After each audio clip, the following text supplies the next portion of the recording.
الحمدللہ والصلاة والسلام علی رسول اللہ وعلی آلہ واصحابہ اجمعین۔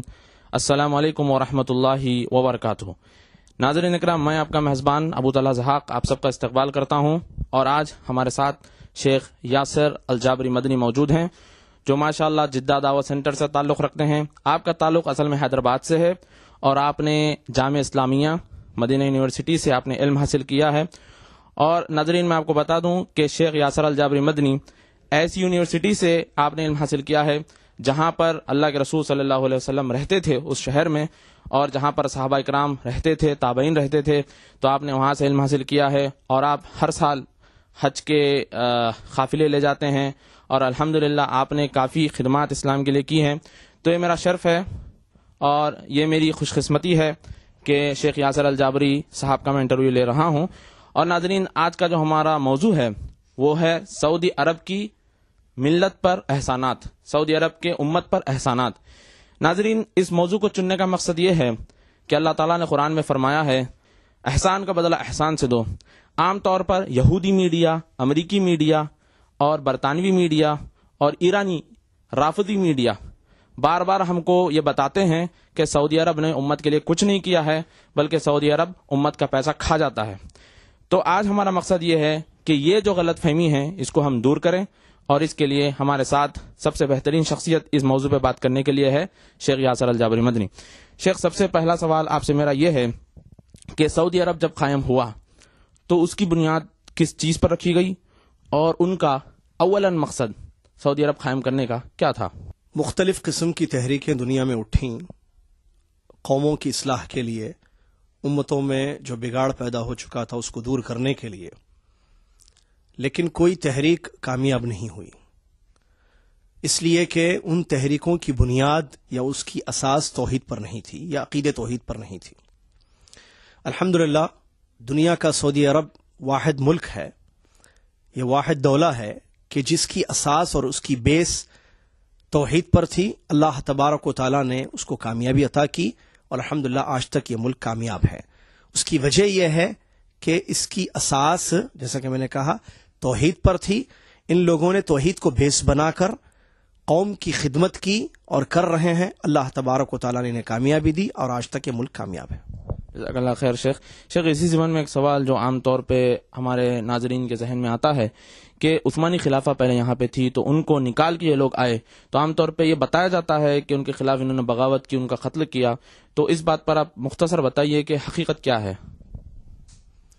حقیقت یہ ہے، یہ چیز جو دنیا میں پھیلائی گئی ہے یہ غلط ہے، صحیح نہیں ہے۔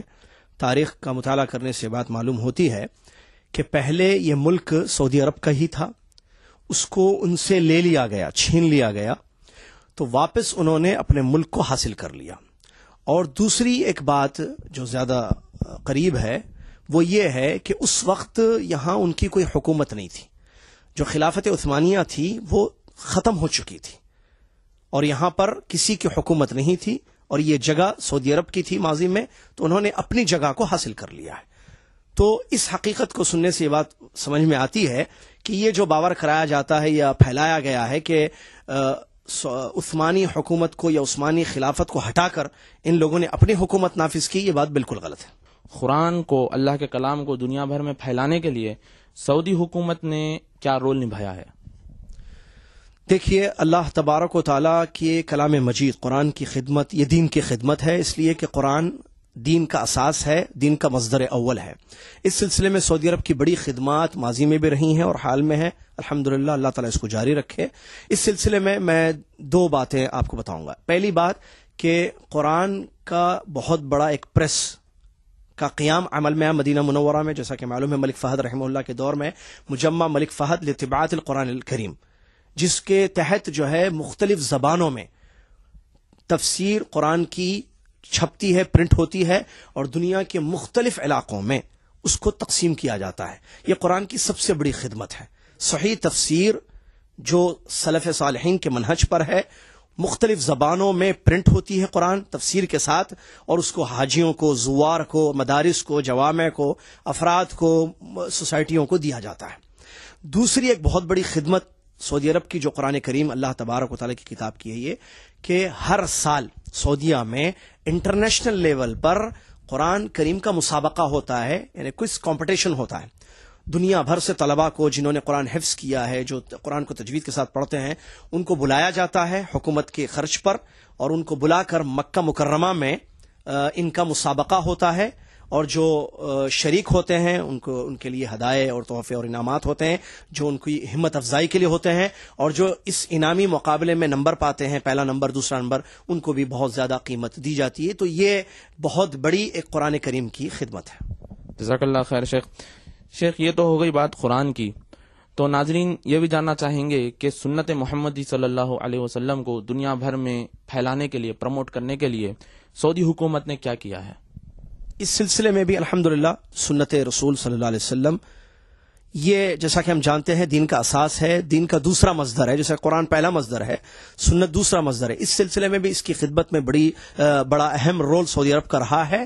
جیسے میں نے ابھی بتایا کہ قرآن کریم کا مسابقہ انٹرنیشنل لیول پر ہوتا ہے، ویسے ہی حدیثوں کو یاد کرنے کا، حفظ حدیث کا مقابلہ انٹرنیشنل لیول پر ہوتا ہے، اور اس کے لیے بھی جو ہے باقاعدہ انعامات رکھے جاتے ہیں، مسابقہ ہوتا ہے، اور طلباء کو دعوت دی جاتی ہے. جو طلباء حفظ کرتے ہیں، حدیثیں یاد کرتے ہیں، تو یاد کر کے آتے ہیں اور سناتے ہیں اور انعام لیتے ہیں. یہ بہت بڑی خدمت ہے. اسی طریقے سے مدینہ میں ایک ادارہ قائم ہے مرکز خدمت السنہ کے نام سے، جو جامعہ اسلامیہ کے تحت ہوتا ہے. اس کے ذریعے بھی بہت زیادہ جو ہے حدیث کی خدمت ہوتی ہے. اور تیسری ایک بات، حدیث کی وہ کتابیں جس کو پرنٹ کرنا چاہیے تھا اور مال کی کمی کی وجہ سے اس کو پرنٹ نہیں کیا جا رہا تھا، اس معاملے میں بھی سعودی عرب کا بہت بڑا اہم رول ہے. بہت ساری حدیث کی کتابیں جو مخطوطات کی شکل میں تھیں اس کو پرنٹ کر کے لوگوں میں وہ تقسیم کر رہے ہیں. تو اس طریقے سے بھی سنت کی جو ہے خدمت ہو رہی ہے. اور چوتھی امپورٹنٹ بات وہ یہ کہ سعودی عرب نے دنیا کو ایک دعوت دی ہے کہ عمل سنت پر ہونا چاہیے. یہ بہت بڑی سعودی عرب کی خدمت ہے، جبکہ پہلے یہاں وہ چیز نہیں تھی، لیکن سعودی عرب نے لوگوں کو یہ چیز دی، تعلیم دی، یہاں کے رہنے والوں کو بھی، باہر والوں کو بھی، کہ عمل جو ہوگا دین پر وہ سنت کے مطابق ہوگا، نہ کہ کسی کے قول پر عمل کیا جائے گا. تو یہ ذہن سازی یا مائنڈ کو بنانا سعودی عرب کا ایک اہم رول ہے، کہ عمل بالحدیث جس کو کہا جاتا ہے. بہت بہت شکریہ شیخ یاسر بھائی. ایک اور سوال آپ سے میرا یہ ہے کہ خدمت خلق جو ہوتی ہے یہ مسلمان کی بہت بڑی پہچان ہے. تو سعودی عرب نے خدمت خلق میں، یعنی کہ صدقہ و خیرات میں، چیریٹی میں، اس میں کیا رول نبھایا ہے؟ کیونکہ عام طور پہ سعودی عرب کا پیسہ تو بہت ہے، یہ خرچ کیسے کرتے ہیں امت پر؟ دیکھیے، خدمت خلق یہ فریضہ ہے. اللہ تعالیٰ نے اگر کسی مسلمان کو دولت دی ہے تو اسلام کا یہ حکم بھی ہے کہ وہ زکوٰۃ نکالے اپنی دولت کی. اس میں خدمت خلق ہوتی ہے. اور صدقہ خیرات پر، انفاق فی سبیل اللہ پر قرآن مجید کی متعدد آیتیں اور نبی صلی اللہ علیہ وسلم کی بہت ساری حدیثیں ہیں. تو اس سلسلے میں بھی سعودی عرب کا بہت اہم رول ہے. میں ایک جملہ کہوں گا جو ناظرین سنیں. دنیا میں کوئی ایسی جگہ نہیں ہے جہاں سعودی عرب کے خیرات نہ پہنچے ہوں.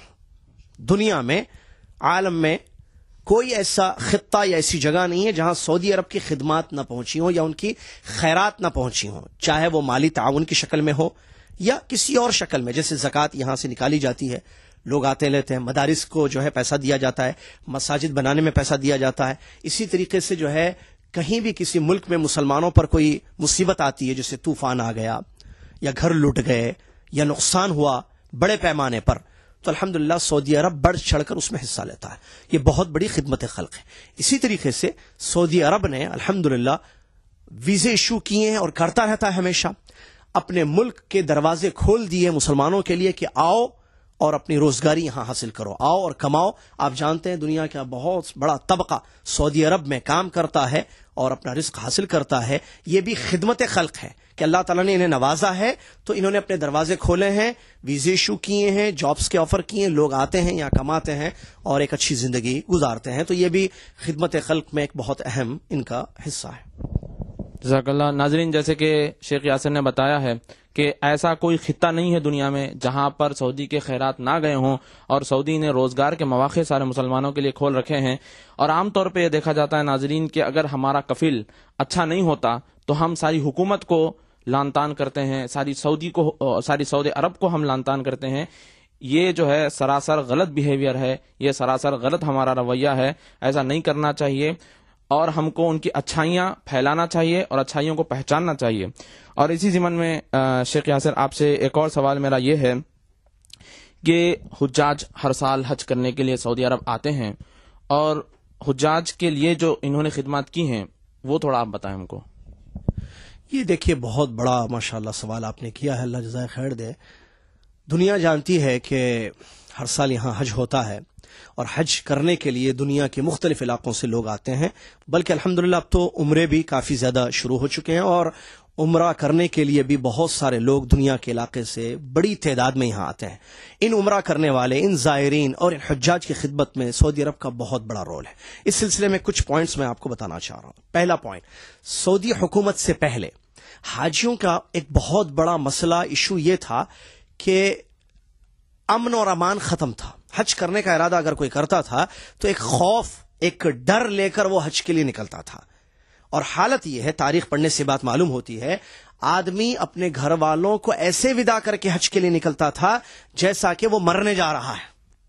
واقعات موجود ہیں اس سلسلے میں، اور اس کو یقین نہیں ہوتا نا اس کے گھر والوں کو کہ ہمارا آدمی جو حج کرنے کے لیے جا رہا ہے یہ زندہ بھی واپس آئے گا، کیونکہ لٹیرے ہوتے تھے، غنڈے ہوتے تھے جو لوٹ لیا. سعودی عرب سے پہلے کی بات بتا، سعودی حکومت سے پہلے کا دور ہے یہ، زمانے جاہلیت کا دور، جہاں پر لوگوں کو لوٹ لیا جاتا تھا اور ان کو ختم کر دیا جاتا تھا. سعودی عرب کا بہت بڑا ایک رول رہا ہے، ایک خدمت یہ ہے کہ اس خوف کو سعودی عرب نے ختم کر دیا.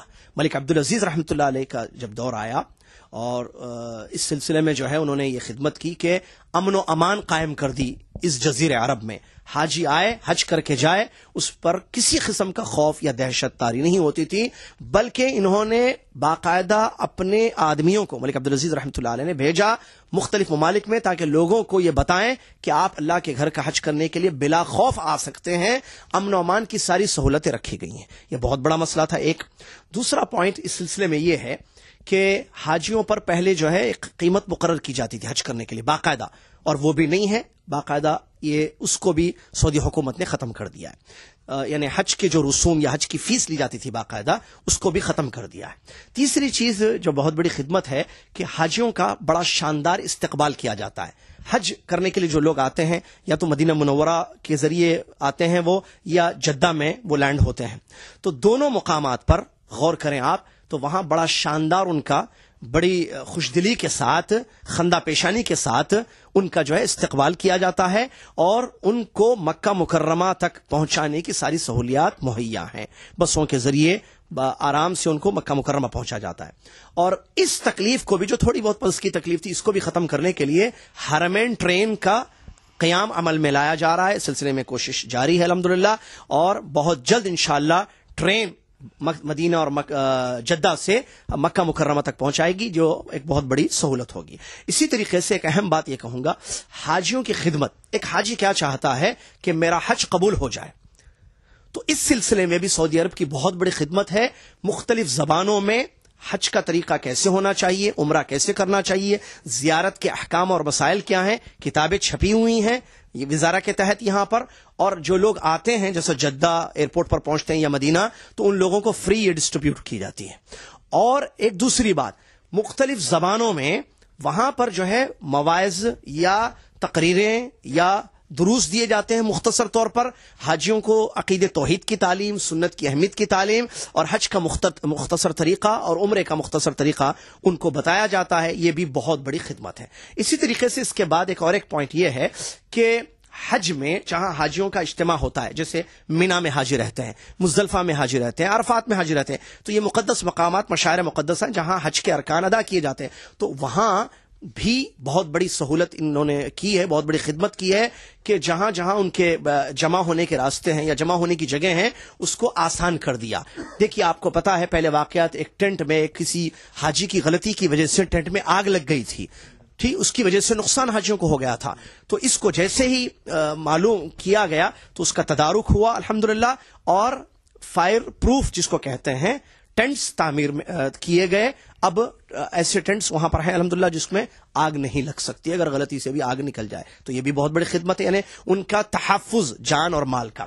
اسی طریقے سے ایک ایشو، ایک بڑا مسئلہ حاجیوں کا یہ تھا پہلے کہ مزدلفہ سے عرفات آنا، عرفات کا وقوع بڑا اہم رکن ہے، تو مزدلفہ سے عرفات آنے کے لیے بڑی پریشانی حاجیوں کو ہوتی تھی، کیونکہ راستوں کا علم نہیں تھا یا راستے زیادہ نہیں تھے، روڈ زیادہ نہیں تھے. تو اس سلسلے میں بھی سعودی عرب کی بہت بڑی خدمت ہے، بڑی آسانی کی. مزدلفہ سے عرفات پہنچنے کے 7 الگ الگ بڑے بڑے راستے انہوں نے بیان کیے، بنا دیے الحمدللہ. اب ایک حاجی مزدلفہ سے آرام سے عرفات تک پہنچ سکتا ہے. اسی طریقے سے ایک اور بہت بڑی خدمت حاجیوں کی یہ بھی ہوئی ہے کہ پانی کی بڑی قلت تھی، پانی کا بڑا مسئلہ تھا حاجیوں کے، پینے کا پانی لینے کے لیے بڑا انتظار ان کو کرنا پڑتا تھا. ماضی کی پاسٹ کی میں بات کر رہا ہوں، اور بہت زیادہ ان کو تکلیف ہوتی تھی. تو اس کو بھی بڑا آسان کیا گیا الحمدللہ، اور جگہ جگہ آپ دیکھیں پینے کا پانی کا انتظام آپ کو مینا، مزدلفہ، عرفات میں اسی طریقے سے استعمال کیا جانے والا پانی، ٹوائلٹس وغیرہ یہ سارے بنا دیے. تو پانی کی جو ایک مصیبت تھی وہ بھی انہوں نے الحمدللہ ختم کر دی. حاجیوں کے سلسلے میں ایک بات اور بتانا چاہوں گا. جیسا کہ جانتے ہیں جو ماضی میں حج کیے ہیں، جمرات کے یہاں بڑا مسئلہ تھا، ایک ایشو تھا. کنکریاں جہاں ماری جاتی تھی وہاں چونکہ جگہ کم تھی پہلے، اس کی وجہ سے جو ہے بہت دقت اور تکلیف اور پریشانی ہوتی تھی. ٹھیک ہے، اس میں بھی بڑی خدمت سعودی عرب کی رہی ہے. آپ دیکھیں 5 فلور انہوں نے بنا دیے ہیں، 5 فلور بنا دیے ہیں، اور اتنی بہترین سہولت ہے کہ آدمی آرام سے وہاں جا کر جمرات کو کنکریاں مارے اور واپس چلے جائے. پہلے کیا ہوتا تھا، لوگ کنکری مار کر واپس آتے تھے. اب انہوں نے وہ بھی راستے الگ کر دیے، جو جائے گا کنکری مارے گا تو واپس نہیں آئے گا، دوسرے راستے سے واپس آئے گا، تاکہ جو ہے کراؤڈ کے ذریعے یا لوگوں کے آنے جانے کا ایک راستہ ہونے کی وجہ سے بڑی تکلیف حاجیوں کو ہوتی تھی. اس تکلیف کو بھی انہوں نے ختم کر دیا. اب بالکل اطمینان کے ساتھ ایک بہت بڑی تعداد یعنی لاکھوں کے حاجی بیک وقت جو ہے الحمدللہ کنکریاں مار کر اپنے اپنے فلور سے جاتے ہیں.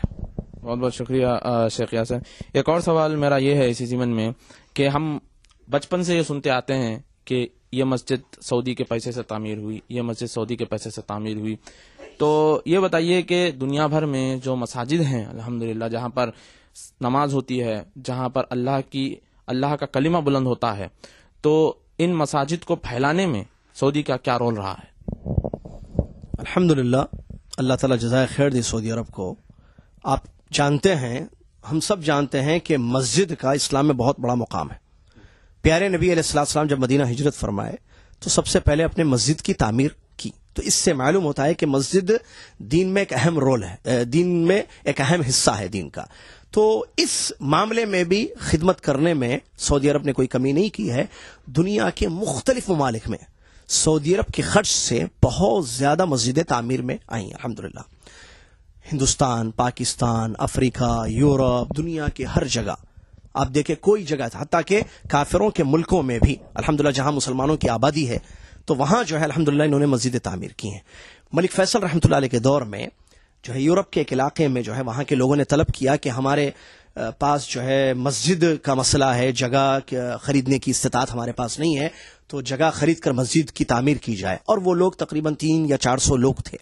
تو جب یہ بات ان کے سامنے آئی تو انہوں نے ایک زمین خریدنے کا حکم دیا، وہ بہت بڑی زمین اور بہت بڑی مسجد جس میں 3-4 ہزار لوگ نماز پڑھ سکتے ہیں، ایسی مسجد انہوں نے خرید کر بنوائی. تو لوگوں نے کہا کہ اتنی بڑی مسجد بنانے کی ضرورت کیا ہے جبکہ افراد یا مصلی کم ہے. تو انہوں نے کہا کہ نہیں، انشاءاللہ اللہ کی ذات سے امید ہے کہ آج یہ جو مصلی کم تعداد میں ہے کل یہ بڑھیں گے انشاءاللہ. تو اسی لیے ایک بہت بڑی مسجد بنائی گئی ہے. اسپین ایک وہ علاقہ ہے جس کا ماضی کا نام اندلس ہے، جہاں نماز پڑھنے سے روک دیا گیا اور نمازیوں کو مسلمانوں پر ظلم ہوا تھا. وہاں الحمدللہ ملک فہد رحم اللہ کے دور میں ایک بہت بڑی مسجد کی تعمیر ہوئی اور لوگ آج بھی وہاں پر مسلمان نماز پڑھتے ہیں. اس طرح دنیا میں کوئی ایسی جگہ نہیں ہوگی جہاں جو ہے مسلمانوں کی آبادی ہو اور وہاں کسی مسجد کی ضرورت تھی سعودی عرب نے مسجد نہ بنائی ہو. الحمدللہ جگہ خرید کر یا پیسہ دے کر مختلف طریقوں سے مساجد کی تعمیر عمل میں آئی ہے. بہت زیادہ پیسہ اس سلسلے میں خرچ کیا گیا ہے. بہت سارے گاؤں میں چھوٹے چھوٹے یا شہروں میں جو ہے مسجدیں بنائی گئی ہیں اور لوگوں کو پتہ بھی نہیں ہے کہ یہ سعودی عرب کی خرچ سے مسجد بنی ہوئی ہے. اتنا بھی انہوں نے کیا ہے الحمدللہ. ماشاء اللہ. شیخ ایک اور سوال میرا اسی ضمن میں ہے. ابھی ہم نے بات کی مسجدوں کی، تو مراکز اسلام یعنی کہ دعوی سینٹرز ہو دنیا بھر میں اسلام کی تبلیغ کے لیے، نشر و اشاعت کے لیے، تو اس میں سعودی حکومت کا کیا رول رہا ہے؟ اسلامی مراکز، اسلامی دعوی سینٹر، اس کا قیام بھی عمل میں آیا الحمدللہ. اور دنیا کے مختلف علاقوں میں ہر ملک میں تقریباً اسلامی مراکز سعودی عرب نے قائم کیے. جس کے تحت جو ہے دعوت کا کام، غیر مسلمین اسلام کی دعوت، یہ مسلمانوں کے عقائد کی اصلاح، کتابوں کو بھیج کر کتابوں کو تقسیم کرتے ہوئے، یہ بھی بہت بڑی ان کی خدمت ہے. آپ دیکھیں امریکہ کے مختلف سٹیز میں، جیسے لاس اینجلس ہے یا واشنگٹن ہے، نیو یارک ہے، اسلامی مراکز سعودی عرب کے بنائے ہوئے قائم ہیں. اسی طریقے سے آسٹریلیا میں آپ دیکھیں، ٹوکیو میں، جنیوا میں، افریقہ کے مختلف کنٹریز میں، انڈیا، پاکستان میں، ہر جگہ اسلامی مراکز قائم ہے، جس کے تحت جو ہے دعوت اللہ کا کام الحمدللہ ہو رہا ہے. شیخ ایک اور سوال میرا اس ضمن میں یہ ہے، چونکہ آپ جامعہ اسلامیہ مدینہ سے فارغ ہیں، تو آپ بتائیے کہ وہاں پر ماحول کیسا ہے، یعنی کہ کتنے فیصد خارجی ایکسپیٹس اسٹوڈنٹس ہیں، طلباء ہیں، اور کتنے فیصد سعودی طلباء ہیں؟ کیونکہ عام طور پر یہ کہا جاتا ہے کہ سعودی جو ہے یہ ریسسٹ ہوتے ہیں اور خارجیوں کو دور رکھتے ہیں، ان کو نچلا سمجھتے ہیں. تو چونکہ آپ وہاں پہ دیکھے ہیں اس چیز کو، تو آپ بتائیے کہ وہاں پہ ماحول کیسا ہے. الحمدللہ دیکھیے، اسلام میں تعلیم کی بڑی زیادہ اہمیت ہے. علم دین وہ راہ ہے کہ جس کے ذریعے انسان اللہ تبارک و تعالیٰ کو پہچان کر اس کی صحیح عبادت کر سکتا ہے، سنت رسول کو معلوم کرتے ہوئے سنت کے مطابق عمل کر سکتا ہے، بدعات کو پہچان کر بدعت سے بچ سکتا ہے. یعنی تمام مسائل کی جڑ ہے علم کا حصول، علم کی اہمیت. تو اس علم کی اہمیت کو مد نظر رکھتے ہوئے جامعہ اسلامیہ بنایا گیا، اور اس کے پیچھے جو مقصد تھا، دنیا کے بچوں کو، جو دنیا کے طلباء ہیں، اسٹوڈنٹس ہیں، جو دین کی تعلیم حاصل کرنا چاہتے ہیں، فردر اسٹڈیز کرنا چاہتے ہیں، تخصصات، اسپیشل کورس کرنا چاہتے ہیں، تو ان کے لیے جامعہ اسلامیہ کا قیام عمل میں آیا. اور اس سلسلے میں جو بنیادی شرط رکھی گئی اس جامعہ کی، وہ یہ کہ اس یونیورسٹی میں، جو اسلامک یونیورسٹی آف مدینہ جس کو کہا جاتا ہے جامعہ اسلامیہ، تو اس میں 20% سعودی بچے پڑھیں گے اور 80% خارجی طلبہ پڑھیں گے. اور الحمدللہ آپ کو معلوم ہونا چاہیے، ہر سال سعودی عرب جامعہ اسلامیہ میں 100 سے زیادہ طلبہ کا استقبال کرتا ہے. ہر سال 100 سے زیادہ ممالک کے، 100 سے بھی بڑھ کر ممالک کے طلبہ کو بلایا جاتا ہے اور ان کو دینی تعلیم دی جاتی ہے. اور 80% طلبہ اس میں خارجی ہیں، یعنی آؤٹ آف سعودیہ کے ہیں، چاہے وہ امریکہ کے ہوں، افریقہ کے ہوں، مختلف کانٹیننٹس کے جو ہے الحمدللہ طلبہ آتے ہیں اور دینی تعلیم حاصل کر کے جاتے ہیں. یہ جامعہ اسلامیہ کی بہت بڑی دینی یا ملی خدمت ہے. ایک آدمی علم حاصل کرے گا، جائے گا، وہ پوری بستی کو دین کی دعوت دے گا، اس کا اجر اس کو بھی ملے گا، اور انشاءاللہ اس کو جو تیار کیا گیا یا دین کی تعلیم دے کر بھیجایا گیا ان کو بھی ملے گا. جیسا کہ نبی علیہ الصلوۃ والسلام نے حدیث میں فرمایا، الدال علی الخیر کفاعلہ، خیر کا راستہ بتانے والے کو اتنا اجر ملتا ہے جتنا خیر کا کام کرنے والے کو اجر ملتا ہے. جزاک اللہ خیر شیخ. ناظرین، ایک اور بات میں آپ کو بتا دوں کہ سعودی عرب نے، یہ تو دینی مراکز کی بات کر رہے ہیں شیخ، جامعہ اسلامیہ جو مدینہ میں ہے، اس سے ہٹ کر جو فائبر آپٹکس ہے، بایولوجی ہے، یا جو بھی دنیاوی علوم ہے، اس کے لیے بھی سعودی عرب نے کافی یونیورسٹیز یہاں پہ کھول رکھے ہیں. جیسے کہ کنگ فہد یونیورسٹی ہے دمام میں، کنگ سعود یونیورسٹی ہے، کنگ عبدالعزیز یونیورسٹی ہے، کنگ عبداللہ یونیورسٹی ہے، اور ایسے بہت بڑے بڑے یونیورسٹیز ہیں جن کا معیار امریکہ کی یونیورسٹیوں سے جا کے ملتا ہے. اور یہاں پر الحمدللہ دنیا بھر سے بچوں کو، اسٹوڈنٹس کو لایا جاتا ہے، انہیں اسٹائپنڈ دیا جاتا ہے. اور ہم نے خود دیکھا ہے ان کا جو رہائش، یعنی کہ ان کو جو اکوموڈیشن دے رکھے ہیں انہوں نے، کہ اتنا بہترین اکوموڈیشن ان کو دیا ہے. تو الحمدللہ اس چیز پر بھی مسلمانوں کو ابھارا جاتا ہے، دینی علم میں بھی اور دنیاوی علم میں بھی.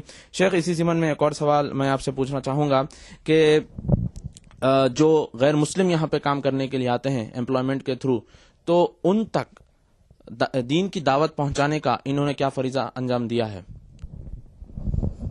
الحمدللہ اس سلسلے میں بھی سعودی عرب کی بڑی خدمت ہے. وہ یہ کہ آپ یہاں دیکھیں، جالیات کے نام سے مکاتب کام کرتے ہیں، مکتب جالیات.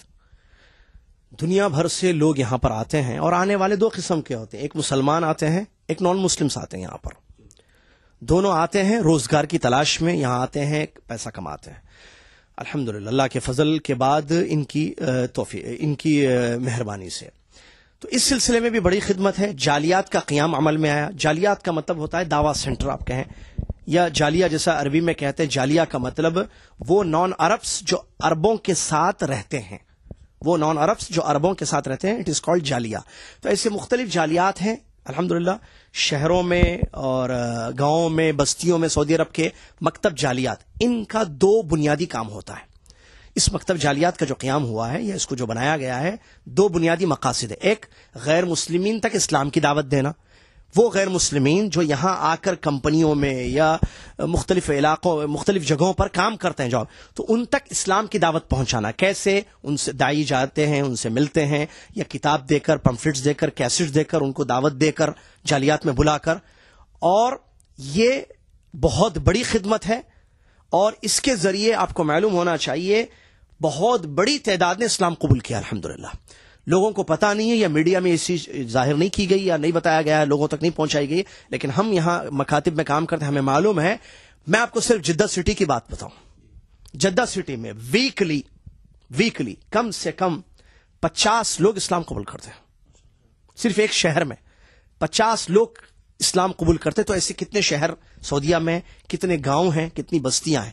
تو یہ ایک بنیادی بہت بڑی خدمت ہے جو ان ایکسپیٹریٹس کی ہے جو یہاں پر آتے ہیں، جو نان مسلم ہوتے ہیں، ان کو بہتر طریقے سے اسلام کی دعوت دے کر ان کو دائرہ اسلام میں داخل کیا جاتا ہے. اس کی ایک شاندار مثال میں آپ کو دوں. ابھی تھوڑی دیر پہلے آپ کے ایک سوال کا جواب دیتے ہوئے میں نے ہرمین ٹرین کا ذکر کیا ہے، جس کا قیام عمل میں آ رہا ہے، جس کو بنایا جا رہا ہے. الحمدللہ کام شروع ہو چکا ہے، تقریباً پورا ہونے کو ہے. تو یہ پروجیکٹ جو ہے چائنا کی کمپنی کو دیا گیا، جیسا کہ دنیا جانتی ہے. تو بہت سارے چائنیز جو نان مسلم ہیں، بلکہ اس میں کمیونسٹ بھی ہیں، وہ آئے اور آ کر جو ہے اس پروجیکٹ پر کام کرنے لگے. کہاں؟ جدہ میں. ان لوگوں کو اسلام کی دعوت دی گئی، اور ایک دن میں میں خود گواہ ہوں اس کا، مغرب سے عشاء تک ان کو بلکہ مغرب سے عشاء تک ایک پروگرام ہوا ہمارے دعوت سینٹر میں، جالیات میں، اور اس کے بعد ان کو کھانا کھلایا گیا، پلایا گیا، ان کو اسلام کی دعوت ان کی لینگویج میں دی گئی. تو ایک دن میں 60 چائنیز نے اسلام قبول کیا جو اس پروجیکٹ پر کام کرنے کے لیے آئے ہوئے تھے. یہ ایک چھوٹی سی مثال ہے، ایسی بہت ساری مثالیں ہیں کہ کس طریقے سے جو ہے نان مسلم تک اسلام کی دعوت جالیات کے اداروں کے تحت پہنچائی جا رہی ہے. جزاک اللہ خیر شیخ، بہت بہت شکریہ آپ کا. ایک اور سوال اسی ضمن میں یہ ہے کہ ہم نے سنا تھا کہ ایک فلپینی عیسائی جاسوس آیا تھا مشنری کا کام کرنے کے لیے یہاں پر سعودی عرب میں، تو اس کے بارے میں بتائیے کہ کیا تاثرات رہے ہیں اس کے ساتھ بات کرنے کے بعد. فلپین سے ایک شخص کو یہاں پر بھیجا گیا تاکہ وہ سعودی عرب کی جاسوسی کرے، اور وہ کرسچن تھا. اس کو یہاں پر بھیجا گیا تاکہ وہ جو ہے جاسوسی بھی کرے. 2 اس کے کام تھے، ایک تو جاسوسی کرنا، اور دوسری چیز جو ہے اپنی نصرانیت کو، کرسچینٹی کو پھیلانا یہاں پر.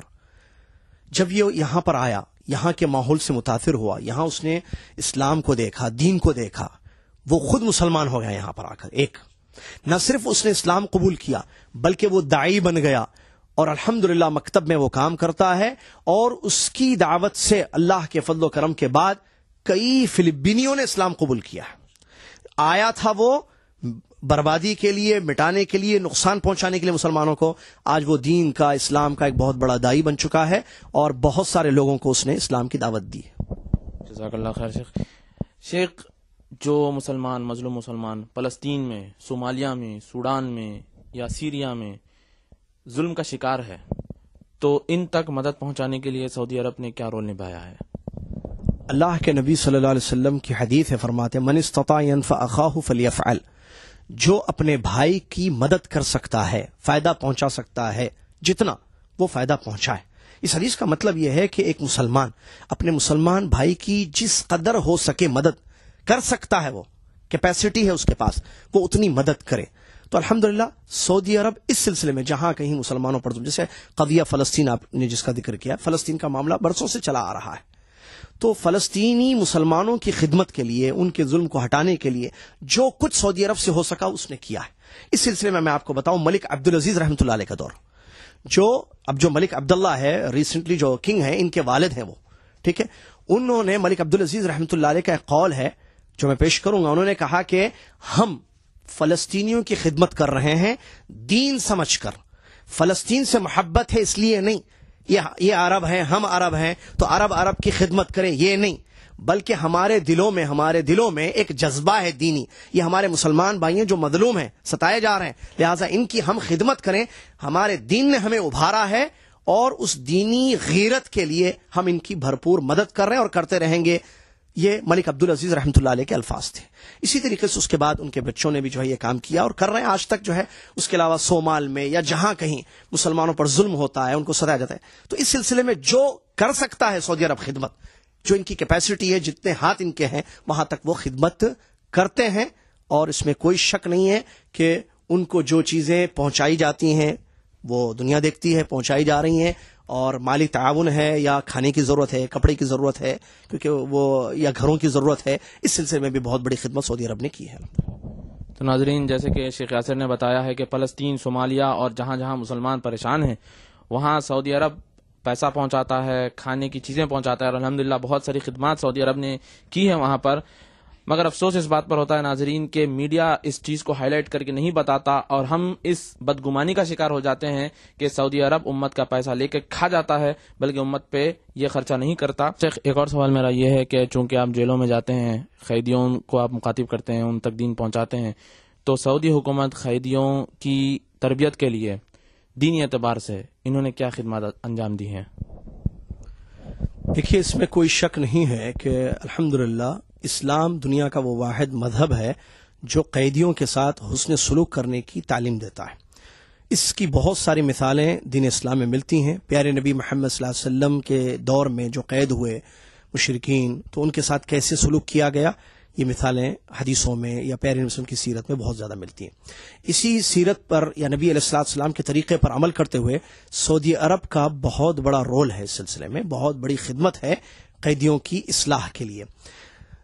آپ اور ہم سب جانتے ہیں کہ آدمی جرم کرتا ہے تو اس کو پکڑا جاتا ہے اور اس کو قید کیا جاتا ہے. قیدی کو کھانا پہنچانا یا اس کی رہائش کا انتظام کرنا، پینے کا انتظام کرنا، ضروریات کا زندگی کے، یہ تو شاید سبھی کرتے ہیں. لیکن بات اہم یہ ہے کہ اس کو احساس دلانا کہ تم نے جرم کیا ہے اس لیے تمہیں قید کیا گیا. آئندہ سے کہیں بھی جاؤ تو جرم نہ کرو، ایک اچھی لائف گزارو، ایک اچھی زندگی گزارو اور غلطیاں نہ کرو یا جرم کے کام نہ کرو. یہ کام کرتا ہے سعودی عرب. الحمدللہ یہاں جتنے قید خانے ہیں جہاں ہم جاتے ہیں، ہمیں پتہ ہے جدہ میں تو قیدیوں کے لیے سکول بنائے گئے ہیں، دینی سکول، جہاں باقاعدہ کلاس رومز ہیں اور اندر جیل میں، اور وہاں ان کو تعلیم دی جاتی ہے. قرآن جن کو نہیں پڑھنے آتا ان کو قرآن پڑھایا جاتا ہے، قرآن حفظ کرایا جاتا ہے. تجوید جن کو نہیں آتی ہے، قرآن صحیح طریقے سے نہیں پڑھتے ہیں، صحیح طریقے سے ان کو قرآن کی تعلیم دی جاتی ہے. اس سلسلے میں بھی بہت بڑی خدمت ہو رہی ہے. ان کو حدیثیں بتائی جاتی ہیں، سیرت بتائی جاتی ہے، اخلاقی تعلیم ان کو دی جاتی ہے، کیونکہ اخلاقی کمی کی وجہ سے بھی بہت سارے جرم کیے جاتے ہیں. تو یہاں بھی بہت زیادہ ان کی اصلاح کی جاتی ہے. اور ایک اہم بات آپ کو بتاؤں، اگر کسی شخص کو سزا ہو گئی مثال کے طور پر 10 سال کی اور وہ جیل میں پورا قرآن حفظ کر لے تو آدھی سزا سعودی حکومت اس کی معاف کر دیتی ہے. یہ بہت بڑی بات ہے. اسی طریقے سے جو ہے ان کو تاکید کی جاتی ہے کہ آپ جو ہے واپس رہائی کے بعد اپنی زندگی کو بہتر بنائیں. اور میں یہاں اور ایک بات بتاؤں، جیلوں میں سے سعودی عرب میں ایک قسم کی جیل ہے، ترحیل اس کو کہتے ہیں. جو لوگ عمرے پر آتے ہیں اور اللیگل یہاں رہتے ہیں، عمرہ ختم ہونے کے بعد چھپ چھپ کر رہتے ہیں، وہ جو پکڑے جاتے ہیں تو ان کے لیے جو جیل ہے، جو ٹیمپروری جیل ہوتی ہے، جو 1 دن 2 دن یا میکسیمم 2 ہفتے، ٹھیک ہے، جب تک کہ ان کی سفر کی کاروائی نہ ہو جائے، تو وہاں ان کو رکھا جاتا ہے. اس کو کہتے ہیں ترحیل، ترحیل کے نام سے مشہور ہے، جدہ ریاض وغیرہ میں ہے یہ چیز.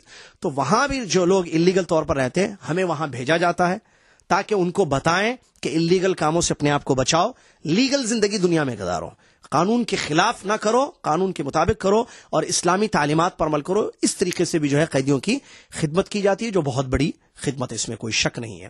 اور ایک ہندوستانی قیدی کے بارے میں مشہور واقعہ ہے، جنہوں نے جانا ہے وہ جانتے ہیں، جن کو نہیں معلوم ہے اور بات ہے کہ اس کو قتل کی سزا ہو گئی تھی. ملک عبداللہ جو اس وقت کے کنگ ہیں یہاں کے، وہ جب انڈیا وزٹ کیے تو وہاں جو ہے ان سے ریکویسٹ کیا گیا کہ ہمارا ایک قیدی، اس پر جو ہے جرم کا الزام ہے اور اس نے جرم کیا ہے اور اس کی سزا یہ ہے کہ اس کی گردن مار دی جائے گی. تو ہم آپ سے ریکویسٹ کرتے ہیں ایز اے کنگ، یعنی آپ کنگ ہیں تو آپ اس کو معاف کر دیں. تو وہ آئے اور انہوں نے یہ آرڈر دیا کہ اس آدمی کو معاف کر دیا جائے، اس کو رہا کر دیا جائے. اس کو رہا کر دیا گیا. اس کے بعد جب وہ دنیا کے سامنے آیا تو دنیا والوں نے جو ہے اس سے معلوم کرنا چاہا کہ آپ چونکہ قید سے نکل کر آئے ہیں تو بتائیے قید کا کیا عالم تھا. تو اس نے کہا قید اس کو کیسے کہوں، یہ بہت بہترین جگہ ہے، میں بڑی آرام کی زندگی وہاں گزارا ہوں، کھانا پینا تعلیم کے علاوہ مجھے 200 ریال جیب خرچ کے بھی دیے جاتے تھے. یہ ایک بہت بڑی مثال ہے. ایسی بہت ساری قیدیوں کی مثالیں ہیں جہاں جو ہے ہم معلوم کرتے ہیں کہ ان کا جو ہے کس طریقے سے ان کی تربیت اور ان کی اصلاح، ان کو بہتر انسان بنانے کی کوشش کی جاتی ہے. جزاک اللہ خیر شیخ. ناظرین، اسی ضمن میں ایک واقعہ میں آپ کو بتا دوں کہ میرے ایک دوست نے ایک ہندوستانی قیدی سے ملاقات کی جو ٹرین میں جا رہا تھا. تو اس سے پوچھا گیا کہ سعودی عرب کی جیل کیسی ہے. تو اس نے بتایا تھا کہ میرے جسم میں جتنی بیماریاں تھیں تو وہاں پہ ڈیلی چیک اپ ہوا کرتا تھا، ڈاکٹرز وہاں پہ آتے تھے تو مفت میں میرا علاج ہو گیا. اور مجھے اگر میں بتاتا کہ مجھے یہ پرابلم ہے تو حکومت کی جانب سے جو ہے میوے آ جاتے تھے اور ایسی چیزیں آ جاتی تھیں. تو اس نے بتایا کہ اس نے جیل میں جہاں پہ سزا دی جاتی ہے اس نے کافی مزے کی ہے. تو خیر، ایک اور سوال شیخ آپ سے میرا یہ ہے کہ عام طور پہ یہ کہا جاتا ہے کہ سعودی عرب کا جو پیسہ ہے یہ امت کا پیسہ ہے. سعودی عرب کا پیسہ امت کا پیسہ ہے. تو امت کا پیسہ امت پہ خرچ کرنا یہ کون سی بڑی بات ہے؟ اس میں کون سی بڑی بات ہے کہ امت کا پیسہ ہی ہے، امت پہ ہی خرچہ کر رہے ہیں؟ تو اس بارے میں آپ بتائیے. سب سے پہلی بات جو ہے، سعودی عرب کا پیسہ امت کا پیسہ ہے. اس پوائنٹ پر غور کیجیے. سعودی عرب کو اللہ تبارک و تعالیٰ نے دولت سے نوازا ہے اور دنیا جانتی ہے یہ چیز. پیٹرول سے یہ چیز آئی ہے. پیٹرول کے ذریعے جو ہے بڑے دولت کے خزانے یا رزق کے خزانے اللہ تبارک و تعالیٰ نے کھول دیے ہیں. تو یہ پیسہ ان کا پیسہ ہے، یہ امت کا پیسہ کیسے کہیں گے اس کو؟ مجھے ایک چیز ملتی ہے، ٹھیک ہے، تو وہ میری چیز ہے، میں اس کا مالک ہوں، آپ اس کے مالک نہیں ہوں گے.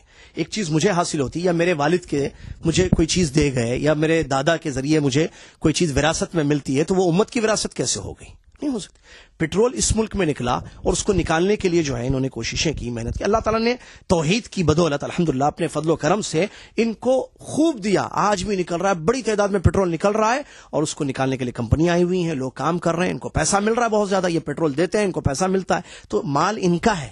اس کو امت کا مال کہنا، آپ کا مال میرا مال ہے. میں آپ کے گھر آؤں کہوں کہ جو ہے یہ آپ کی ساری دولت جو ہے میری ہے، مجھے دے دیجئے، یہ کہاں کی عقل مندی ہے؟ آپ کی دولت آپ کی ہے، آپ کی اپنی محنت ہے، یہ آپ کو اللہ تعالیٰ نے نوازا ہے تو وہ آپ اس کے مالک ہیں. اب یہ اور بات ہے کہ آپ کا دل بڑا ہو، آپ اللہ تبارک و تعالیٰ کے راستے میں خرچ کرنے کا جذبہ رکھیں گے تو آپ مجھے دیں گے، ورنہ مجھے نہیں دیں گے. میں مانگوں گا تب بھی آپ نہیں دیں گے، کیونکہ آپ کہیں گے میرا پیسہ ہے، میرا پیسہ میں آپ کو کیسا دوں. لیکن سعودی عرب کی تعریف کریں آپ، سبحان اللہ. اللہ تعالیٰ نے اللہ تعالیٰ نے اپنے فضل و کرم، اپنی مہربانی سے ان کو دولت دی، بہت زیادہ دولت دی ہے. لیکن وہ دولت یہ اپنے پاس نہیں رکھتے ہیں بلکہ امت پر خرچ کرتے ہیں. حج میں دیکھیے، عمرے میں دیکھیے، طلباء کو بلا کر یہاں یونیورسٹی میں جو تعلیم دنیاوی اور دینی دی جا رہی ہے، یا اس کے علاوہ جہاں کہیں مسلمانوں پر ظلم یا پریشانیاں ہوتی ہیں، جیسے جو ہے کیا کہتے ہیں اس کو، بہت سارے ممالک ہیں ایسے مسلمانوں کے جہاں پر ظلم ہو رہا ہے، جیسے نام مجھے یاد نہیں آ رہے، بہت سارے صومال، اس کے ابھی حالیہ میں جو ہے کسی برما میں برما میں بہت زیادہ ظلم مسلمانوں پر ہوا ہے، یہی نام مجھے یاد نہیں آ رہا تھا. برماوی مسلمانوں کے لیے کتنی بڑی خدمت انہوں نے کی ہے. دولت تو اللہ نے ان کو دی ہے، اس میں کوئی شک نہیں ہے، ان کی دولت ہے، اللہ نے ان کو عطا کیا ہے. لیکن یہ امت پر خرچ کر رہے ہیں، پانی کے جیسے پانی پیسہ بہا جا رہا ہے. حرمین کے توسیع کے سلسلے میں آپ دیکھیں کتنا زیادہ پیسہ خرچ کیا جا رہا ہے. تاریخ کا سب سے بڑا توسیع، سب سے بڑا ایکسپیکٹیشن جو ہو رہا ہے ملک عبداللہ حفظہ اللہ کے دور میں اس وقت حرم میں ہو رہا ہے. کیوں؟ تاکہ جو مسلمان یہاں پر آئیں، امتی آتے ہیں، نماز پڑھتے ہیں، حج کرتے ہیں، طواف کرتے ہیں، ان کی آسانی کے لیے یہ خدمت پیش کی جا رہی ہے. تو یہ کہنا کہ امت کا پیسہ ہے، امت پر خرچ کیا جا رہا ہے، یہ جملہ غلط ہے.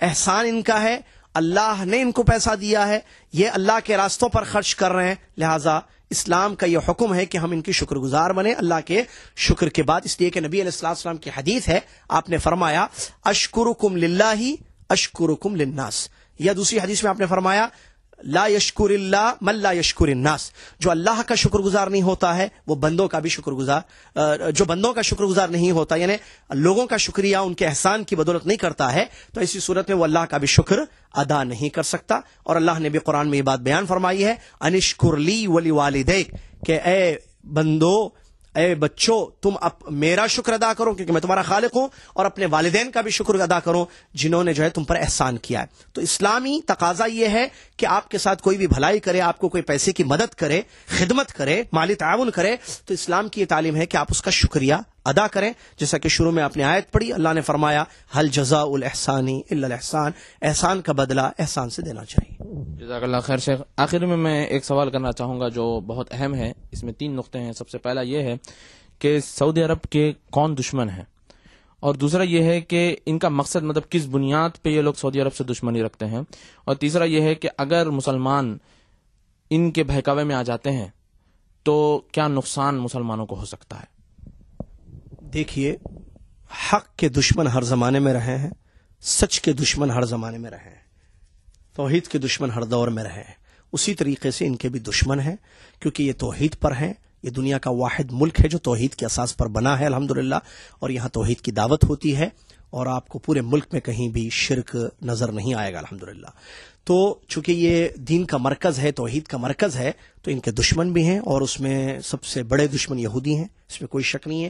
اس کے بعد جو ہے نصارہ ہیں، اور رافضی جن کو دنیا شیعہ کے نام سے جانتی ہے، یہ بھی ان کے سب سے بڑے دشمن ہیں، کیونکہ یہ اصلی اہل سنت الجماعت کا ملک ہے، اہل سنت الجماعت ہیں ہم لوگ الحمدللہ، یہ ملک اہل سنت الجماعت کا ملک ہے، تو شیعہ یا رافضی ان کے سب سے بڑے دشمن ہیں، اور یہ رافضی یہود و نصارہ سے مل کر ان کو ختم کرنے یا ان کو مٹانے یا ان کے خلاف لوگوں کو بھڑکانے میں کوئی کمی نہیں کرتے، کوئی کسر نہیں چھوڑتے۔ اس کے لیے میڈیا یوز کیا جاتا ہے، اس کے لیے پروپیگنڈے ہوتے ہیں، بہت ساری چیزیں ہوتی ہیں، لیکن افسوس کے ساتھ کہنا پڑتا ہے ہمیں ان سے شکایت، یہ تو دشمن ہے باہر کا، ٹھیک ہے، یہودی سے کیا امید کریں گے آپ کہ وہ آپ کا دوست نہیں ہے۔ قرآن نے واضح طور پر یہ بات بیان کی کہ تمہارا مسلمانوں کا سب سے بڑا دشمن ہے یہود، اس کے بعد نصارہ ہیں، اور تاریخ یا حدیثیں یہ بات بتاتی ہیں کہ شیعوں کی وجہ سے کتنا اسلام کو نقصان ماضی میں بھی ہوا ہے، حال میں بھی ہو رہا ہے۔ تو یہ کھلم کھلا دشمن ہے، اس میں کوئی شک نہیں ہے۔ افسوس یہ ہوتا ہے کہ ہمارے وہ سنی مسلمان بھائی جو نام تو اپنا سنی کہتے ہیں، اور ان کو پتا ہے کہ سعودی اور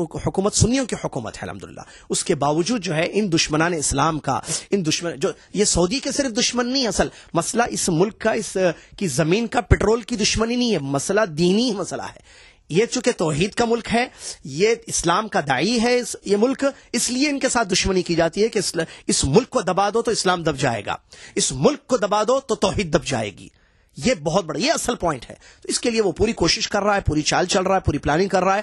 افسوس ہمارے سنی مسلمان بھائیوں پر ہے جو بھرپور ان کا ساتھ دیتے ہیں، ان کے ساتھ تعاون کرتے ہیں، اور سعودی عرب کی مخالفت کرتے ہوئے ان کے ساتھ مل کر اس سعودی عرب کے خلاف ایک بہت بڑی جو ہے جال بچھائی جا رہی ہے۔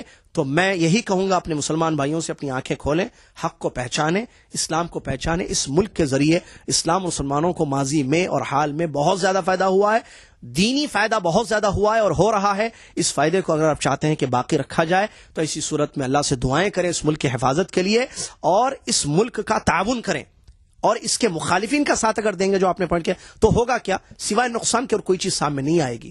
اور اسلام یہ نہیں کہتا ہے کہ جو شر پھیلاتا ہے، جو شریر ہے، اس کا ساتھ نہیں دینا ہے۔ اللہ تبارک و تعالیٰ نے قرآن میں کیا فرمایا ہے؟ تعاونوا علی البر والتقوی ولا تعاونوا علی الاثم والعدوان، نیکی اور تقوی کے کاموں میں تعاون کرو، اور برائی اور عدوانیت کے کاموں میں سرکشی کرنے والوں کا ساتھ مت دو۔ اس میں کوئی شک نہیں ہے کہ یہ نیکی کے داعی ہیں، ٹھیک ہے، تو ان کا تعاون کرنا چاہیے۔ یہ تقوی کی تاکید لوگوں کو کرتے ہیں، تقوی میں ان کا تعاون کرنا چاہیے۔ اور ان کے جو مخالفین یہود و نصارہ یا رافضی شیعہ، وہ لوگ شر ہیں، شر پھیلا رہے ہیں دنیا میں، لہٰذا ہم اگر ان کا ساتھ دیں گے تو اللہ ناراض ہوگا اور دنیا میں جو ہے اس کا نقصان ہوگا۔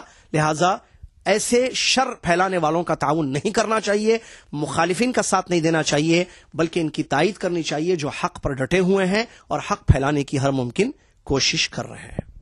جزاک اللہ خیر شیخ، بہت بہت شکریہ آپ کے وقت کا کہ آپ نے وقت نکالا ہے ہمارے لیے۔ ناظرین، ایک بات اور میں بتا دوں اسی ضمن میں، وہ یہ ہے کہ اللہ نہ کرے کہ سعودی عرب کسی اور کے ہاتھ میں چلا جائے یا پھر یہاں کی حکومت گر جائے، کوئی اور حکومت آ جائے، تو ناظرین میں آپ کو بتا دوں کہ سب سے پہلا حملہ سعودی عرب پہ رافضی شیعہ کریں گے، اور آپ دیکھیں گے کہ حرم میں یا علی یا حسین کے جھنڈے لگیں گے، اور وہاں پہ ماتم ہوگا، اہل سنہ کا قتل ہوگا، سنیوں کا قتل ہوگا، سنی علماء کا قتل ہوگا، جو انہوں نے تاریخ میں بھی کیا ہے فاطمیوں نے۔ تو ایسے ہی دوبارہ ہو سکتا ہے ناظرین۔ تو آپ اس بات کو سوچیں کہ جب آپ کسی کا ساتھ دیتے ہیں تو کس کا ساتھ دے رہے ہیں، شعوری طور پہ یا غیر شعوری طور پہ۔ اور ایک بات ناظرین، ہم اللہ سے دعا کرتے ہیں کہ اللہ تعالیٰ یہاں کے حکمرانوں کو صحت دے اور انہیں نیک توفیق دے، انہیں نیک صحبت دے، اچھی صحبت انہیں دے، تاکہ وہ اس ملک کو اور آگے لے جا سکے اور دین اسلام کی خدمت اور ان سے ہو سکے۔ اسی بات سے ہم اپنی بات کو ختم کرتے ہیں۔ اگر آپ کو یہ ویڈیو اچھا لگتا ہے تو آپ اسے اپنے فیس بک وال پر شیئر کریں، اپنے جی میل کانٹیکٹس کے ذریعے اس کو دور دور تک پھیلائیں۔ اب تو واٹس ایپ بھی آ گیا ہے، واٹس ایپ پہ بھی اس کو پھیلائیں، اور ایسے ہی ہمارے لیے دعا کرتے رہیں کہ اللہ تعالی ہمیں یہ توفیق دے کہ ہم ایسے ویڈیوز آپ کے لیے مزید بناتے رہیں۔ السلام علیکم ورحمۃ اللہ وبرکاتہ۔